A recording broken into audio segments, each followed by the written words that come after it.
अस्मद्गुरुभ्यो नमः। लक्ष्मीनाथसमारम्भं नाथयामुनमध्यमाम् अस्मदाचार्यपर्यन्तं वन्दे गुरुपरम्परं। वसुदेवसुतं देवं कंसचानूरमर्दनं देवकी परमानन्दं कृष्णं వందే జగద్గురుం. ప్రియ భగవద్బంధువులారా, ఈరోజు మనం 3వ అధ్యాయం కర్మయోగం భగవద్గీతలోని మొదటి శ్లోకం. అర్జునోవాచ ధ్యాయసి చేత్ కర్మణస్తే మతా బుద్ధిర్జనార్దన తత్కిం కర్మాణి ఘోరే మాం నియోజసి కేశవ. ధ్యాయసి చేత్ కర్మణః తే మతా బుద్ధిః జనార్దన తం కిం కర్మణి ఘోరే మాం నియోజసి కేశవ. పదవశ్యం.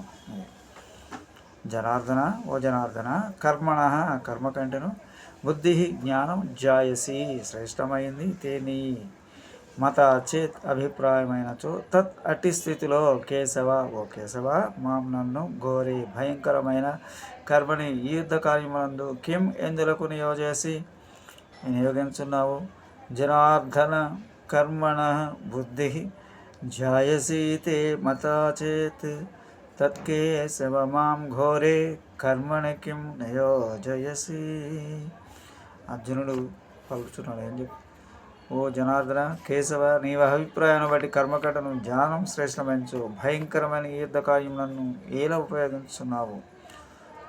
ఒకటి ఉపోద్ఘాత శ్లోకాలు 1 నుంచి 7 శ్లోకాలు. గీతలో 3వ అధ్యాయం అర్జునుని ప్రశ్నతో మొదలవుతుంది. 2వ అధ్యాయంతో కృష్ణుడు చేసిన బోధ ఆధారంగా వచ్చిన ప్రశ్న అది. కృష్ణ పరమాత్మ స్పష్టంగానే చెప్పినా కూడా అర్జునుడికి సందేహం కలిగి, దానికి కారణం ఇది. 2వ అధ్యాయంలో కృష్ణ పరమాత్మ జ్ఞానయోగంతో తన బోధన మొదలుపెట్టాడు.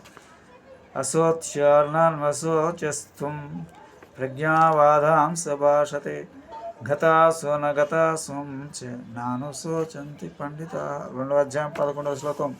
ఇందులో ముఖ్యాంశం ఏంటంటే, పండిత నా అనుశోచంతి, తెలివైన వారి జీవితంలో దుఃఖించరు. దీని ద్వారా కృష్ణ పరమాత్మ దుఃఖం అనే సమస్యకు పరిష్కారం జ్ఞానం ఒకటని నొక్కి వక్కాణించాడు. అంటే జ్ఞానమే దుఃఖహేతు అని అర్థం గ్రహించవచ్చు. ఇదే వేదాంతం యొక్క పునాది. అజ్ఞానాత్ దుఃఖం, జ్ఞానాత్ సుఖం. అజ్ఞానం దుఃఖహేతు, జ్ఞానం సుఖప్రాప్తి. ఆ విధంగా తన బోధ ప్రారంభంలోని జ్ఞానం గురించి గట్టిగా చెప్పి, అదే అధ్యాయంలో చివరిలో కూడా జ్ఞానం గురించి పులంగా చెప్పాడు కృష్ణ పరమాత్మ. అర్జునుడు జ్ఞానం పొందిన స్థిత ప్రజ్ఞ లక్షణాలు ఏమిటని అడిగితే చాలా విపులంగా 18 శ్లోకాల్లో ఎవరు నేర్చుకున్నాడు కృష్ణ పరమాత్మ. ఏషా బ్రహ్మీ స్థితి ప్రార్థనైనం ప్రాప్య ముహ్యతి స్థిత్వాస్యామంతకాలే బ్రహ్మ నిర్వాణమృచ్యతి. 2వ అధ్యాయం 72వ శ్లోకం. ఆ విధంగా జ్ఞానికి జీవితంలో ఎన్నడూ మోహం ఉండదు. జ్ఞానం దుఃఖానికి పరిష్కారం మాత్రమే కాదు, జీవితంలో కలిగే అనేక ఘర్షణలకు ముందు కూడా అర్జునుని ప్రాథమిక సమస్యలు 2: దుఃఖము, ఘర్షణ. కృష్ణ పరమాత్మ ఈ రెండిటికంటే దుఃఖానికి మోహానికి కూడా జ్ఞానమే మందు అన్నాడు. అందువల్ల అర్జునుడు సహజంగా జ్ఞానం అనే మందు వేసుకోవాలనుకున్నాడు. జ్ఞానం ఎలా పొందుతాం? గురువును, గురుకులాలను వెతుక్కుంటూ వెళ్ళాలి.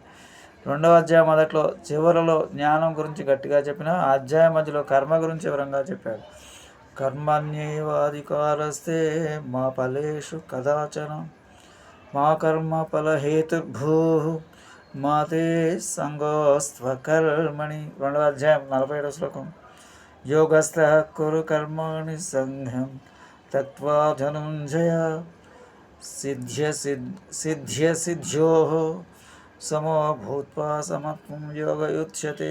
2వ అధ్యాయం 48వ శ్లోకం. ఈ మధ్య భాగంలో కృష్ణ పరమాత్మ గట్టిగా చెప్పాడు, కర్మాణి కురు, అర్జున కర్మలు చేయి. ఇప్పుడు అర్జునుడు ఏది పాటించాలి? కర్మయోగమా, జ్ఞానయోగమా? ఇప్పుడు ఉన్న పరిస్థితుల్లో చూస్తే సహజంగానే అర్జునుడు కర్మ మానే జ్ఞానానికి వెళ్ళాలని, పలాయన వాదం చిత్తగించాలని. అర్జునుడు క్షత్రియుడు, విలువిద్యలో ఆరితేరినవాడు, స్వతహా యుద్ధం చేయడం అంటే ఇష్టం అన్నవాడు. అందులోనూ 13 ఏళ్ళుగా మహాభారత యుద్ధం కోసం కళ్ళు కాయలు కాచేలా ఎదురు చూసినవాడు. దానికి తగ్గ యుద్ధ స్నానాలు చేసి ఉన్నవాడు. కానీ ప్రస్తుతం తన ముందు యుద్ధంలో తన గురువైన ద్రోణాచార్యుని, తన పితామహుడైన భీష్మాచార్యుని చూసేసరికి మోహం ఆవేశించింది. అందువల్ల ఇప్పుడు అతను కర్మ చేయడానికంటే తన కర్తవ్యాన్ని వహించడానికి సిద్ధంగా లేడు. అందువల్ల ఇదే మంచి అవకాశం. విల్లుములకు కింద పడివేసి ఏదైనా గురుకులానికి వెళ్ళి గీత ఉపనిషత్తులు నేర్చుకుంటే బాగుంటుంది. కానీ కృష్ణ పరమాత్మ చెప్పిన ఇంకొక బోధ అతన్ని కట్టి పడివేస్తుంది. యోగస్థ కురు కర్వాణి.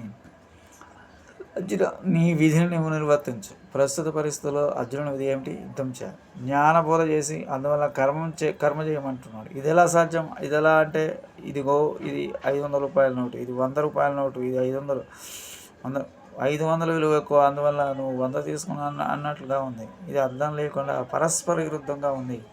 కానీ మనం కృష్ణ పరమాత్మ అర్జునుడు నిజంగా అయోమయంలో పడేసాడా లేదో చూడాలి.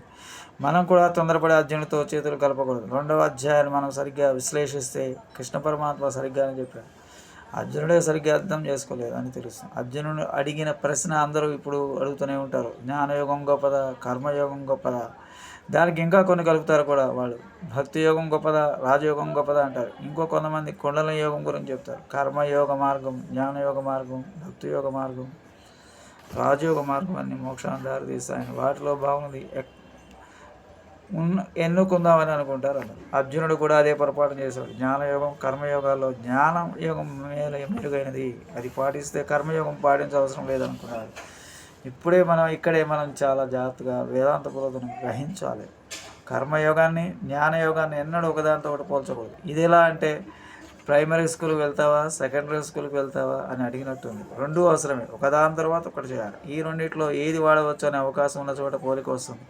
కానీ 2వ అధ్యాయం సరిగ్గా అధ్యయనం చేసి ఉంటే కర్మయోగం జ్ఞానయోగాల్లో ఏదొకటి కాదు, రెండూ సమానంగా చేయవలసిన సాధనలు అర్థమవుతుంది. కర్మయోగం ముందు పాటించి అధికారత్వం పొంది అప్పుడు జ్ఞానయోగానికి రావాలి.